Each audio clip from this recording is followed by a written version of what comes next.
For over a year, we have been retrieving our mail uphill both ways from an old rusty box strapped to a cedar fence post propped against some random barbed wire fence.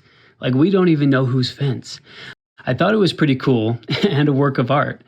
But after losing a battle to wasps and some convincing from my cute wife, I decided to try to make something a little better.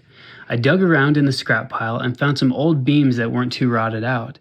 After taking them to the mill and slicing off the old wood and maybe hitting a few rusty nails, we had some good-looking timber. I've been chomping at the bit wanting to try my hand at some timber framing for a while, and what better chance than with creating a mailbox?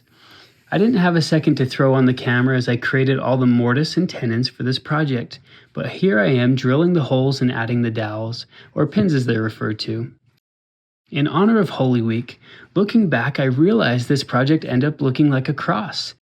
As unintentional as that was, I loved the reminder of my Savior as I contemplated his matchless life, his selfless sacrifice and death, and his glorious resurrection. What a fun Easter project! I should add that I found the inspiration for this design online, so if you created the original, let us know in the comments.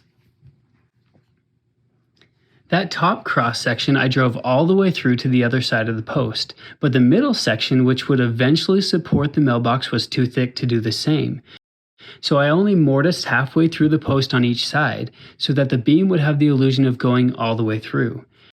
And I added a fun decorative edge on the front and back piece using the bandsaw.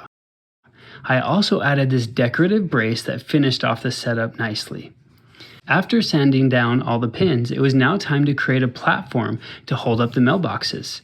I chiseled out some sections for the platform and attached some rough-hewn 2x4s using some dowels and wood glue. It might not look like it, but this whole setup was pretty heavy.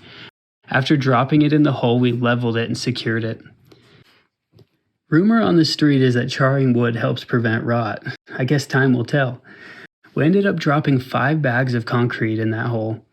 Hopefully that secures this thing for years to come. As I was staining, the wind picked up and dried it out before I could wipe it all off. It turned out darker than I imagined, but matched the mailboxes nicely. We ended up sealing that finished product with some spar urethane. And just so you don't forget where we started, that's what our mailbox looked like originally. And here's the finished result. Please consider subscribing. Happy Easter.